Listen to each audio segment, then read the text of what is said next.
25 जून 2025 आज हम सब लोग लोकतंत्र सेनानियों को सम्मानित करने और कांग्रेस द्वारा आज ही के दिन देश में आपातकाल घोषित करने के बाद जो परिस्थितियां मेरे देश में पैदा हुई, उस सब को जनता जनार्दन के बीच में रखने के लिए गोष्ठियों के आयोजन है। और इस पत्रकार वार्ता में जिले के अध्यक्ष आदरणीय श्री अभिषेक शर्मा जी, आदरणीय विधायक श्री तेजपाल नागर साहब यहाँ उपस्थित हैं। मैं पत्रकार बंधुओं के बीच में इस काला दिन, आज का जो इतिहास के पन्नों में दर्ज है, उसके बारे में संक्षिप्त में आपके बीच में बताऊंगा। 25 जून 1975 की आधी रात को तत्कालीन प्रधानमंत्री इंदिरा गांधी ने आंतरिक अशांति का बहाना बनाकर भारत पर आपातकाल थोप दिया। यह निर्णय किसी युद्ध या विद्रोह के कारण नहीं, बल्कि अपने चुनाव को रद्द किए जाने, जब माननीय सुप्रीम कोर्ट का निर्णय आया था और सुप्रीम कोर्ट के निर्णय आने के बाद तुरंत उन्होंने उसी रात को जो निर्णय लिया, उस निर्णय के माध्यम से कांग्रेस पार्टी ने इस काले अध्याय को न केवल लोकतांत्रिक संस्थाओं को रौंदा, बल्कि प्रेस की स्वतंत्रता, न्यायपालिका की निष्पक्षता और नागरिकों के मौलिक अधिकारों को कुचलकर यह स्पष्ट कर दिया कि जब जब उसकी सत्ता संकट में होती है, वे संविधान और देश की आत्मा को ताक पर रखने से पीछे नहीं रहते। आज 50 वर्ष बाद भी कांग्रेस उसी मानसिकता के साथ चल रही है। आज भी सिर्फ तरीकों का बदलाव हुआ है, नियत आज भी वैसी ही है, तानाशाही वाली। हम सब ने 2024 के चुनाव में लोकसभा में देखा कि जिस प्रकार से विपक्ष ने और कांग्रेस के नेता राहुल गांधी ने बाबा साहेब अम्बेडकर जी के उस संविधान को अपने साथ उसकी कॉपी लेकर जिस तरह से जनता जनार्दन को गुमराह करने का काम किया और जनता के बीच में बताया कि भारतीय जनता पार्टी संविधान के अनुच्छेदों में बदलाव करती है, लेकिन अपने किए हुए कुकर्तों को नहीं बताती, उसको बताने के लिए आज 25 जून का दिन भारत के इतिहास में एक ऐसा दिन है जहां न केवल नेताओं के साथ जो दुर्व्यवहार किया, छात्रों के साथ दुर्व्यवहार किया, उसने उस समय हमारी मीडिया भी उनसे नहीं छूटी। मीडिया बंधुओं के साथ भी बर्बरता के प्रमाण इतिहास में अंकित है। मार्च 1971 में लोकसभा में भारी बहुमत से जीतने के बावजूद इंदिरा गांधी की वैधानिकता को चुनौती मिली। उनके विपक्षी उम्मीदवार श्री राजनारायण जी ने इलाहाबाद हाईकोर्ट में चुनाव को भ्रष्ट आचरण और सरकारी मशीनरी के दुरुपयोग के आधार पर चुनौती दी। देश की अर्थव्यवस्था मंदी के दौर से गुजर रही थी, जिससे जनता में असंतोष बढ़ा। देश इस प्रकार से जब बिहार और गुजरात में छात्रों के नेतृत्व में नवनिर्माण आंदोलन खड़ा हो चुका था, उस समय 8 मई 1974 को जॉर्ज फर्नांडिस के नेतृत्व में ऐतिहासिक रेल हड़ताल ने पूरे देश को जकड़ लिया। इस आंदोलन को रोकने के लिए 1974 में गुजरात में श्रीमती इंदिरा गांधी ने राष्ट्रपति शासन लगा दिया। यही राष्ट्रपति शासन 1975 में लगने वाले आपातकाल की एक शुरुआत थी। इसके बाद बिहार में कांग्रेस सरकार के खिलाफ असंतोष बढ़ा। 1975 में हुए गुजरात विधानसभा चुनाव में कांग्रेस को करारी हार का सामना करना पड़ा। 12 जून 1975 को कोर्ट ने इंदिरा गांधी को चुनाव में दोषी ठहराया। उन्हें 6 वर्षों के किसी भी निर्वाचित पद पर रहने से अयोग्य करार दिया। इसके बाद राजनीतिक अस्थिरता तेजी से बढ़ी, जिससे घबराकर श्रीमती इंदिरा गांधी ने 25 जून 1975 को आंतरिक अशांति का हवाला देकर राष्ट्रपति से आपातकाल लगा दिया। रातों रात प्रेस की बिजली काटी गई, नेताओं को बंदी बनाया गया। 26 जून की सुबह देश को तानाशाही की सूचना रेडियो के माध्यम से दी गई। संविधान के अनुच्छेद 352 का दुरुपयोग कर लोकतंत्र को रौंदा गया। संसद और न्यायपालिका को अपंग बना दिया गया। यह सिलसिला किसी युद्ध या बाहरी हमले से नहीं, बल्कि एक व्यक्ति के कुर्सी खोने के भय से शुरू हुआ और पूरे राष्ट्र के मौलिक अधिकारों से उसको वंचित कर दिया गया।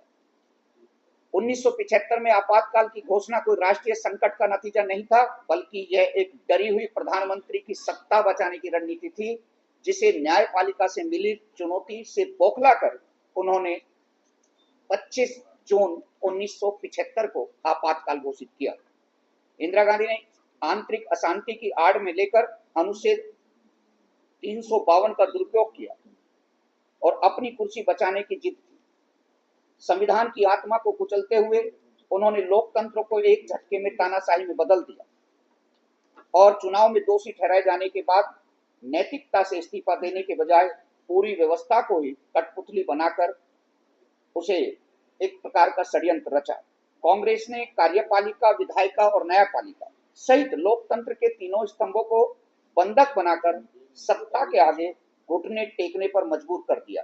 प्रेस की स्वतंत्रता पर ऐसा हमला हुआ कि बड़े बड़े अखबारों की बिजली काट दी गई, सेंसरशिप लगाई गई और पत्रकारों को भी उस समय जेल में डाल दिया। यही नहीं, हिंदुस्तान में भी बहुत सारे नेताओं ने नेपाल में जाकर शरण ली। यहां तक कि छात्रों को उल्टे लटकाकर, एक उस समय 1975 में जब इमरजेंसी लगी थी तो एक रंजन नाम का एक छात्र था, उसको भी और उसके सहयोगियों को उल्टा लटकाकर पिटाई करने का काम किया, जिससे कि छात्र इस आंदोलन को आगे ना बढ़ा सके। और तो वर्तमान के रक्षा मंत्री आदरणीय श्री राजनाथ सिंह जी की माताजी का उस समय निधन हुआ और उन्होंने अंतिम संस्कार में भी नहीं जाने दिया और उनको जेल में डाल दिया गया। इस प्रकार के बहुत सारे बातें हैं जो माननीय विधायक जी मेरे यहाँ से दादरी विधानसभा से बैठे हुए हैं, वो भी उसमें कुछ संक्षिप्त में आपके बीच में रखेंगे। और आदरणीय अभिषेक जी भी, आप सबका धन्यवाद। आदरणीय विधायक जी की आत्मा को कुचलते हुए उन्होंने लोकतंत्र को एक झटके में तानाशाही बदल दिया और चुनाव में दोषी ठहराए जाने वाले नैतिकता से इस्तीफा देने के बजाय पूरी व्यवस्था को कठपुतली बनाकर रखने का षड्यंत्र रच दिया। कांग्रेस सरकार ने कार्यपालिका, विधायिका और न्यायपालिका सहित लोकतंत्र के तीनों स्तंभों को बंधक बनाकर सत्ता के आगे घुटने टेकने पर मजबूर कर दिया। प्रेस की स्वतंत्रता पर ऐसा हमला हुआ कि बड़े बड़े अखबारों की बिजली काट दी गई, सेंसरशिप लगाई गई और पत्रकारों को जेल में डाल दिया गया।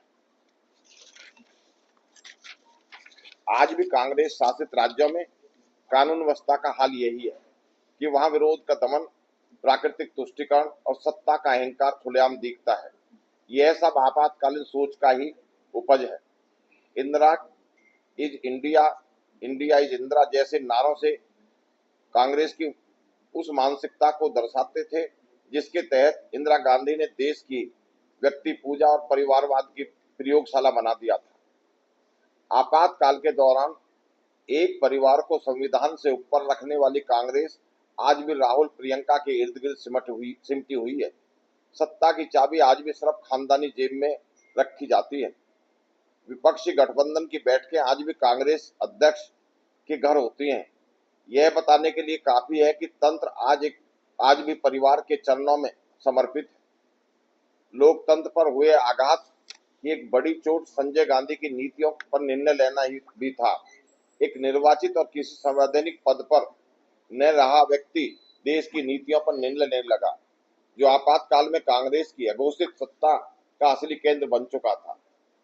इंदिरा गांधी ने मीसा जैसे काले कानूनों के जरिए 1 लाख से अधिक नागरिकों को बिना किसी मुकदमे के जेल में ठूस दिया, जिनमें श्री जयप्रकाश नारायण जी, श्री अटल बिहारी वाजपेयी जी, श्री लालकृष्ण आडवाणी जी, श्री मुरली मनोहर जोशी जी, श्री राजनाथ सिंह, तमाम वरिष्ठ नेता पत्रकार शामिल भी थे।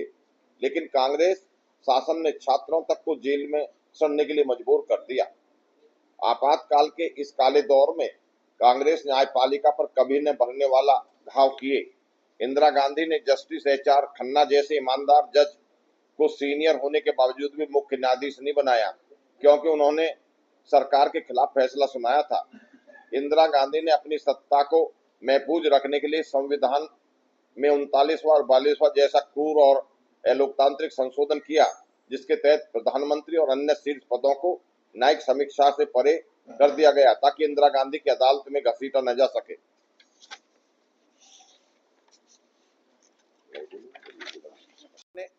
38वें संशोधन के तहत आपातकाल की घोषणा को न्यायपालिका की जांच से बाहर कर दिया।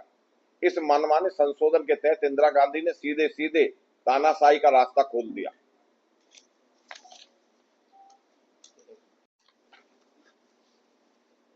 आज इस प्रेस वार्ता में उपस्थित भारतीय जनता पार्टी पश्चिम उत्तर प्रदेश के उपाध्यक्ष आदरणीय मानसिंह गोस्वामी जी, राज्य विधानसभा के बहुत लोकप्रिय विधायक आदरणीय तेजपाल सिंह नागर जी, उपस्थित सभी पत्रकार छायाकार बंधुगण। जैसा कि पता है हम सबको कि 25 जून 1975 को देश में इमरजेंसी लगाई गई। इमरजेंसी भारत के लोकतंत्र पर काला धब्बे के रूप में हम लोगों के सामने आज भी उपस्थित है। 50 साल बाद भी उसकी गूंज सन्नाटे के रूप में इस देश में सुनाई देती है।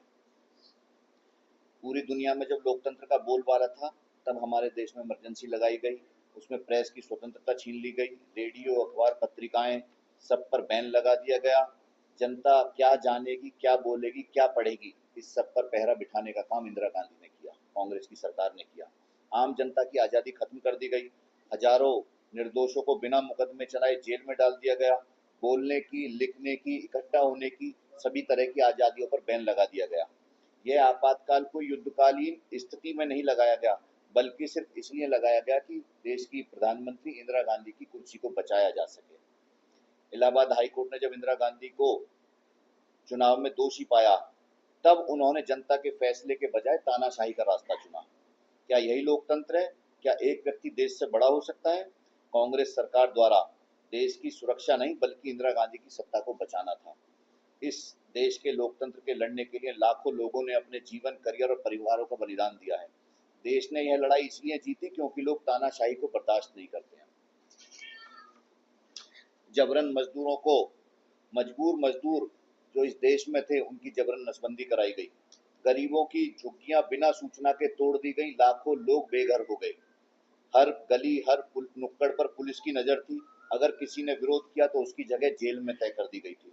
जयप्रकाश नारायण जी, अटल बिहारी वाजपेयी जी, लाल कृष्ण आडवाणी जी जैसे राष्ट्रभक्तों को जेल के अंदर डाल दिया गया, वो सिर्फ इसलिए क्योंकि वो सरकार के खिलाफ सच बोलने का काम कर रहे थे। जो पार्टी खुद को आजादी की लड़ाई का उत्तराधिकारी बताती थी उसी ने लोगों की आजादी छीन ली। उस समय कांग्रेस का नारा था इंदिरा इज इंडिया। क्या देश के लिए किसी एक व्यक्ति की जागीर है? क्या देश से बड़ा कोई व्यक्ति है?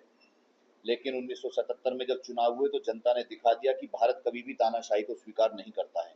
कांग्रेस पार्टी को भारी पराजय का सामना करना पड़ा और देश ने पहली बार गैर कांग्रेसी सरकार देखी। यह भारत की आत्मा की जीत थी। यह लोकतंत्र के दीप की लौ थी जो बुझने से पहले और तेज जल उठी। साथियों, आज जब हम 50 वर्ष बाद उस काले दौर को याद करते हैं तो हमें यह प्रण लेना होगा कि लोकतंत्र पर कोई कभी आंच नहीं आनी चाहिए। हमें याद रखना होगा कि लोकतंत्र सिर्फ एक व्यवस्था नहीं है बल्कि जनता की आत्मा है। हमारे पास वोट है, वोट की आवाज है और सच बोलने का हक है। उन शहीदों को और सत्याग्रहियों को नमन जिन्होंने उस समय जेल में रहकर देश के लिए अपनी आवाज उठाने का काम किया। बहुत धन्यवाद। ये जो आपने आज काली पट्टी बांधी हुई है, क्या उसका विरोध किया है? पूरे देश में काला दिवस मनाया जाता काला दिवस। है। जी अच्छा, अब एक प्रश्न मेरा है, मैं कहीं विपक्ष को सुन रही थी एक बार, जी तो उन्होंने ये बोला कि भाजपा बार बार आपातकालीन मुद्दे को बार बार क्यों उठा रही है? जो हो गया है वो बहुत पुरानी बात है, हो गया सो बीत गया, हो गई गलती। वो हर चुनाव में बाबा साहब के उस संविधान की प्रति बगल में दबाकर जब जनता जनार्दन को गुमराह करते हैं कि बार बार मोदी जी की सरकार में अमेंडमेंट किया गया, जबकि अपने अमेंडमेंट देखे ना, हमने किए तो जनता के हित में हुआ है। उन्होंने लोकतंत्र को दबाने के लिए उन्होंने अपने अमेंडमेंट किए। आज आप जब भी देखते हैं कि अधिकतर जो सत्तारूढ़ पार्टी है वो इतिहास को लेकर ज्यादा गंभीर रहती है। देखिए, दोनों पैटर्न पे अगर काम करेंगे तो हम ज्यादा आगे बढ़ेंगे, क्योंकि अगर हमने इतिहास के पन्नों में दर्ज बातों को नहीं सीखा तो हम आगे कैसे बढ़ेंगे। पिछला किया हुआ काम, गलत को सुधारना, वो भी हमारी जिम्मेदारी है। हमने अखबारों में पढ़ा नहीं है, इतिहास में लिखा देखा है, 1.25 क्विंटल जनेऊ औरंगजेब उतरवाता था। तो उसका अगर हम अपनी जनता को नहीं बताएंगे उस इतिहास के पन्नों को, तो इतिहास में लिखने वाले कौन लोग थे? कांग्रेस की सत्ता थी, तो कांग्रेस ने उन प्रश्नों को क्यों नहीं हटा दिया? इतिहास ही तो अगले भविष्य को तय करता है। 14 वर्षों के बाद मतलब 2014 से अब तक के जो बच्चे उस समय के 10 साल के थे, अब वो 18 वर्ष की आयु के हो गए, तो वो तो मत देने का अधिकार मिल गया ना उनको। अगर उनको पुरानी बातें नहीं बताएंगे तो वो वर्तमान में मोदी जी में ही अच्छाई भी ढूंढेंगे और बुराई भी ढूंढेंगे। अगर अभी सरकारी तंत्र जो इसी इतिहास को उठाड़ के दिखाते रहेगा तो फिर विकास कब होगा? विकास तो आपके सामने है। विकास एक अलग, अभी हमने कहा कि 4 स्तंभ है, उसमें मीडिया भी एक स्तंभ है। अगर हम आपका इस्तेमाल ना करते हुए मीडिया में ना जाए कोई बात और सीधे करते रहें तो वो भी तो ठीक नहीं ना। इसलिए उस प्लेटफॉर्म को भी, उस पिलर को भी हम निरंतर याद करें थे कि ये पिलर भी लोकतंत्र का लोड उठाता है। इसके बिना भी एक जो अच्छा एक 2047 का विकसित भारत का संकल्प आदरणीय नरेंद्र मोदी जी ने लिया है, उसमें मीडिया का बहुत बड़ा योगदान है। आपके बिना वो अधूरा है। इसलिए कोई कहेगा मीडिया का क्या रोल है, ऐसे संभव नहीं है ना, मीडिया ही बहुत बड़ा रोल है। आप इतिहास की बात कर रहे हैं, जैसे कि कई बार इतिहासों में पढ़ा है कि जो हमारा सिलेबस था पुराना, लगभग 30 साल पहले, 20 साल पहले, वो बहुत बदलाव हुआ था, इतिहास से मैच नहीं करता था। जो सच्चाई थी वो अलग थी और किताबों में जो था वो अलग था। और ये भी कहते हैं कि जो देश अपने इतिहास को नहीं समझता उसका भूगोल भी बदल जाता है। आप क्या कहना चाहिए? अभी शिक्षा नीति परिवर्तन किया है, अब आपके सामने आ रहा है। शिक्षा नीति में इसलिए तो परिवर्तन किया है कि जो तथ्य हैं, जो ओरिजिनल बातें इस देश की वास्तविकता है कि महाराणा प्रताप जी ने घास की रोटी खाकर युद्ध लड़े। कवियों की कविताएं हटा दी गई थी। अब वर्तमान में फिर पुणे वही आ रहा है कि हमको वो बताना है ओरिजिनल के महाराणा प्रताप जी ने रोटी घास की खाई और तब युद्ध लड़े, तब इन अलगाववादी और आतंकवादियों से जो हमारे ऊपर हमला करते थे उनसे युद्ध करने का काम किया। तो वास्तविकता बताना वर्तमान की शिक्षा नीति का एक उसमें बहुत बड़ी भूमिका है। शिक्षा नीति की बात हो रही है तो जैसे पहले जो हुआ वो अंग्रेजी को प्राथमिकता दी गई, लेकिन अभी जो सरकार है वो राज्य भाषाओं को और अपनी लोकल भाषाओं को प्राथमिकता दे रही है। हर विषय में एग्जाम जो तो ये तो और अच्छी बात है, ये तो छात्रों की डिमांड है। छात्र अगर अवधि भाषा में वो पढ़ता है और वो कहता है मैं अवधि भाषा में एग्जाम देना चाहता हूँ, उसको वो फैसिलिटी मिल रही है, तो निश्चित तौर पर उसके अंक ज्यादा आएंगे। ग्रामीण बच्चा उतना इंग्लिश नहीं पढ़ पाता। मैं भी गांव में पढ़ा तो इंजीनियरिंग में जब गया तो इंग्लिश मीडियम था सिस्टम सारा, मुझको बड़ी परेशानी है क्योंकि हमारे यहाँ तो 6ठी क्लास से इंग्लिश शुरू होती थी और वहां जाते ही पूरा का पूरा सिस्टम नहीं जाते थे। लेकिन वो परिवर्तन अब हुआ है, हम एग्जाम भी हिंदी में दे सकते हैं। इसलिए उत्तर प्रदेश के क्या नॉर्थ इंडिया वाले हिंदी भाषियों को तो बहुत अच्छा लगने लगा। IAS के एग्जाम भी लेकिन उस टाइम की अगर बात करें, पॉजिटिव चीज भी निकल के आई थी। इंदिरा गांधी ने जो पॉपुलेशन सबसे बड़ा मुद्दा इस समय देश का, उसको कहीं ना कहीं दबाव दिया था उसको लागू करने का, तो उस पर क्यों नहीं आप बात कर रहे हैं? वो तो आप अप्रिशिएट कर सकते हैं ना कि उस टाइम पे उन्होंने उसका इनिशिएटिव लिया था। वर्तमान की डेमोक्रेसी में किस प्रकार से इस पर हम काबू पाएंगे, अभी इस पर बहुत सारे सामाजिक संगठन आंदोलन कर रहे हैं और वो सरकार तक बात पहुंच रही है और सरकार इस पे स्क्रीनिंग कर रही है। उन्होंने अपनी कमेटियां बनाई हैं जिस प्रकार से 1 नेशन 1 इलेक्शन की बात है, ये भी देश के लिए इंपॉर्टेंट है, तो इस पर जनता की राय ली जा रही है।